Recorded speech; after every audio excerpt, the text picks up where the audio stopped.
we're going to continue today with solving inequalities. I just wanted to talk about the different types of solutions for an equation and inequality. Equations, which we're already done solving those. Equations have three types of solutions, and we've talked about all three of these. There's one solution, that's when you get x equals some number, or y, or whatever variable. Infinite solution is when the variables cancel out and you're left with just two numbers that are the same. That infinite solution means all numbers, all real numbers. No solutions is when you have the variables cancel out and you have a false statement of 2 equals 3 or 10 equals 6 or whatever it is. Okay. Inequalities, like equations, have three types of solutions. There's infinitely many solutions, which is what we've already done. So we've done this, this, this, and this. Infinitely many solutions, when you graph it on a number line, is half of all real numbers. So x is greater than 2. How many numbers are greater than 2? An infinite amount of numbers. But does that mean all numbers? No. What numbers are not included? 2 and below, right? So even when we say infinitely many solutions, that means an infinite set of numbers, but it's not all numbers. Okay? So this is kind of like one solution for equations. It's a specific set of solutions. Infinite solutions are all numbers. And just like an equation, both variables are going to cancel out, and you're going to be left with two numbers. And you have to ask yourself, is the statement true? If the statement is true, then it's infinite solutions. Is 2 greater than 1? Yes. So therefore, all real numbers. Is 1 less than 2? Or is 1 greater than 2? No. So we would say no solution. All right. Yes? I can't hear you.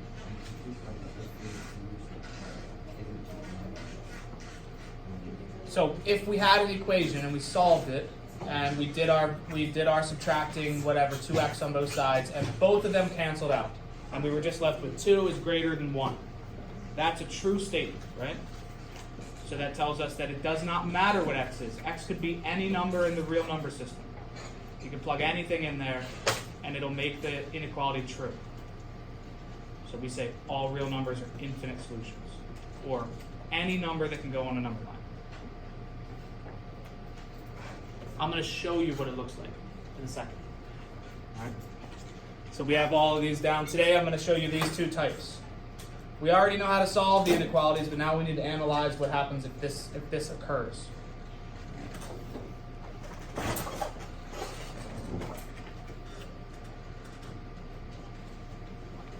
All right. So this will be example 3, part A. 3 times 1 minus 2x is greater than 3 minus 6x. If you remember, we solve an inequality just like an equation. We just have to be careful if we ever multiply or divide by a negative number. If that happens, we flip our sign. Yeah. You just wanted to answer, okay. All right, so let's solve this like an equation. Distribute the 3.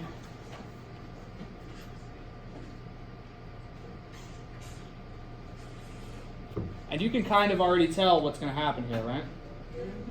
These x's are going to cancel out. So if we add 6x to both sides,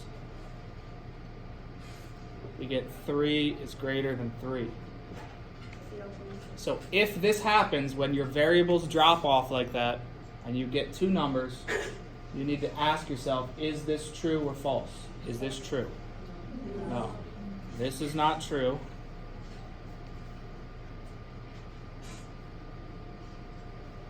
Therefore, no solution.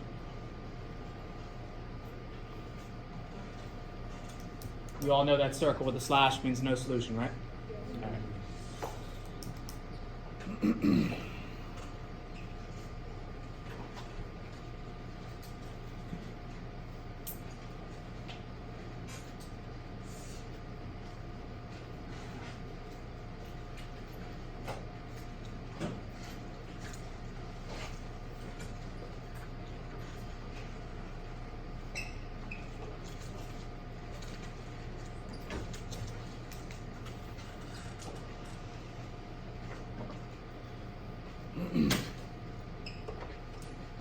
Yeah.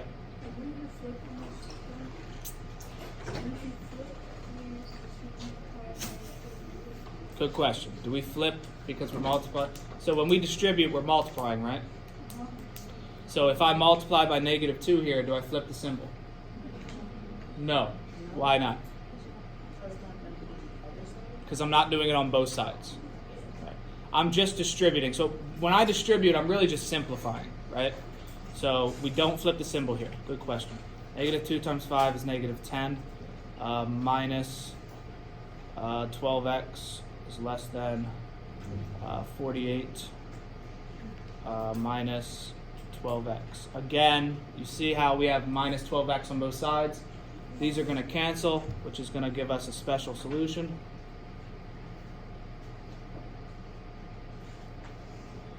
-10 is less than 48. Is this true? Yes, this is true. Therefore, infinite solutions.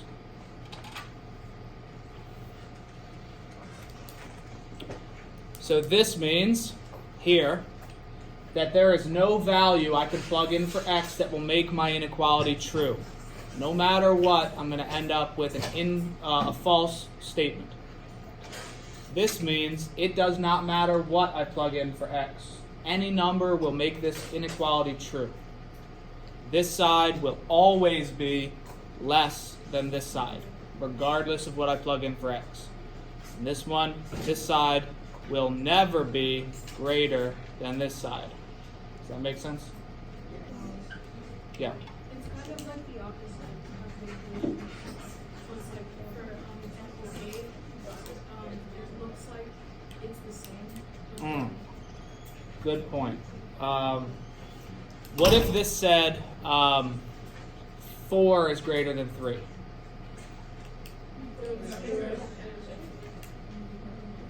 What if it said 2 is greater than 3? It would be no solution, right? So even if these numbers are different, it doesn't mean always going. If the numbers are different, it doesn't always mean infinite solution.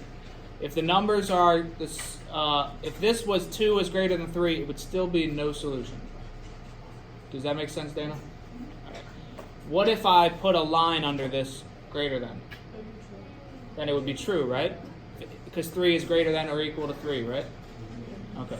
So be careful of the symbol, and be careful of numbers, and be careful of negatives, because sometimes we read negatives incorrectly, right? For example, what if I did this? What if I did -25 is greater than -10? It's false. But our brains play tricks on us and we think 25 is greater than 10, right?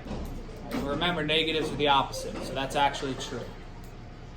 Right? 25 is smaller than 10. Oh, I'm sorry, that's actually false. Yeah. Is that what I said? Yeah. Am I confusing myself? Yes. All right. I'm going to show you one more. No, you guys are going to try a couple. Are there any questions so far? No. All right, so we know how to solve them. Now we just need to be able to analyze the solution. I'm going to put